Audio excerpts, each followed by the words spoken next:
Hello everyone, it's Saltyman here again. Okay, so this will just be another short video. Today I'm going to be explaining how Bowser Jr.'s Hurtboxes work. So it's unique in that he has two separate Hurtboxes. He has his cart and he has his body. Any hit to the cart does 88% normal damage, and any hit to the head does 115%. So if you're taking equal damage to the cart and body, he actually takes slightly higher damage on average.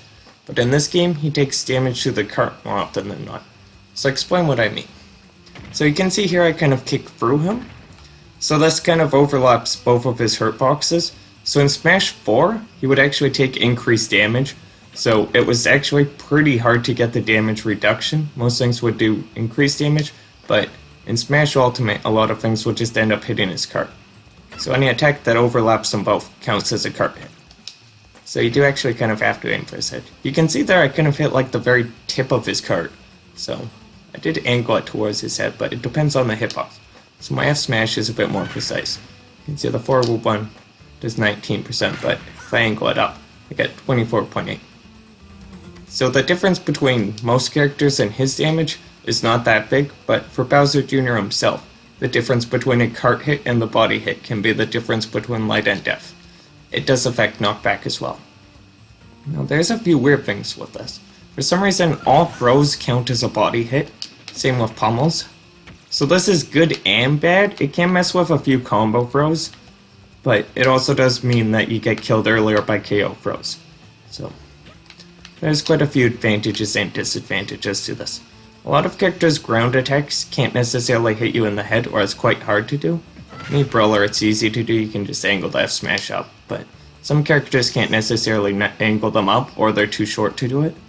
There's some weird attacks though, so for some reason my up B with me Brawler kind of drags his body into the hitbox, so it counts as a head hit at the end, or a body hit, but a lot of other moves will just end up hitting your cart if they're hitting you from below. So my up tilt starts hitting his cart, but then eventually kind of flips over in the air. So if you're in hit stun, or you do a double jump, you'll actually flip over. If you just do a normal jump, you'll stay facing up. So you can switch to Bowser Jr. after, but there's a few other things to note. So me Brawler is actually quite good against Bowser Jr. because you can snipe him in the face with just about everything. But any falling aerial will generally hit him in the head while he's on the ground. So as Bowser Jr. you really want to be careful of those. If you do have killing aerials, you want to be a bit precise and make sure you get that head hit. It will kill him quite a bit earlier than if you hit the cart. Now when we're actually playing as Bowser Jr., there's a few ways we can use this to your advantage. So you do want to look out for areas when we're on the ground, but you do have the up tilt, has a better hitbox now, so it's a decent anti-air. Some of our moves on the ground also shift our hitboxes around a bit. So down smash we kind of go up, then the cart goes forward, and our body goes back. Although you do still get a hit out of them, so it's not that important. We flip completely upside down when you do an up smash. Then forward tilt, your whole body goes forward a little bit, so if an opponent jumps over that, it is a little bit easier to hit you in the head. Most of our other moves we don't move around too much, so you do want to pay attention to that a bit. Also when you're crouching, this is not the smartest thing to do actually. You can see the whole cart kind of squishes down a bit, so our body hitbox goes down, we're not actually protected. So a lot of F smashes that would normally hit our cart will just end up hitting you in the face here. So it is pretty good with the tongue attack though. The cart kind of shifts forward and your head goes back. So this is really a good move to use in general. Crouching is not the smartest thing to do though. You're just going to get pegged in the face if you do that. This does. Now you can see with our cart dash, our Hurtboxes remain more or less unchanged. We go up slightly and our body goes forward. So we do get heavy armor on the cart, but any hit to the body can immediately hit you out of this. So this does help a bit if you're recovering up high, or using this in the air. It has an aerial hitbox now as well. Then our cart spin, we kind of flatten out, the wheels go forward, and our body shifts around all over the place. So we do get super armor on the cart there. You can get knocked out of it. I believe that happens if they actually hit your body, so that attack's a bit weird. You do want to pay attention to your jumps as well. You can see if you just do normal jumps, you stay upright.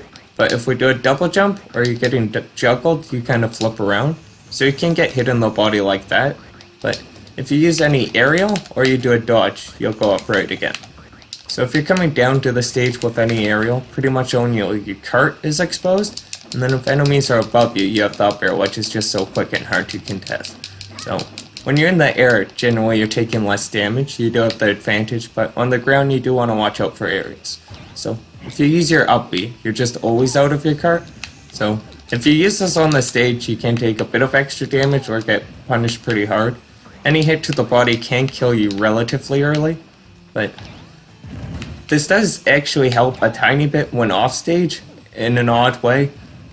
So any hit to our body will do a bit of extra damage, so it takes an even weaker hit to kill us than normal. So quite a few attacks actually give you your cart back. I've only been gimped by a handful of things in this game so far. So if you do get knocked out of your up B, I'd just keep mashing it, you might get it back. So a few last things about fighting against Bowser Jr. Most down tilts and most down smashes hit too low. Those can never hit his body unless he's lying on the ground. F smash starts from up high, so this will always hit his head first, but then his up smash is a little funny, so it depends on your hitboxes. So from the front, I actually got the strong hit, that usually happens, but from the back we get the weak hit. So Bowser Jr. leans forward a little bit in his cart, so it's actually easier to hit him in the head from the front. When we send him in the air, he kind of flips over. So it does add a little bit of randomness. You might be able to figure out the timing to hit his head, but a lot of attacks will just end up hitting both of them. Especially when he's flipping over like that. If you knock him on the ground though, he can end up lying either way. So you can hit his body or his cart there as well. So you do want to pay attention to that a little bit, but you don't always have the most time to take advantage of it. So there's a little bit of randomness involved with it.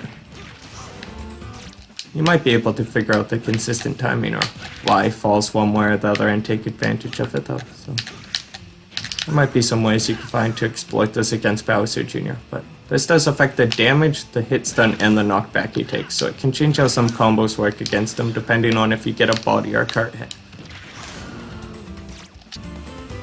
Anyways, that's all I wanted to cover for now. So thanks for watching. I'll be back with some more videos soon. Bye.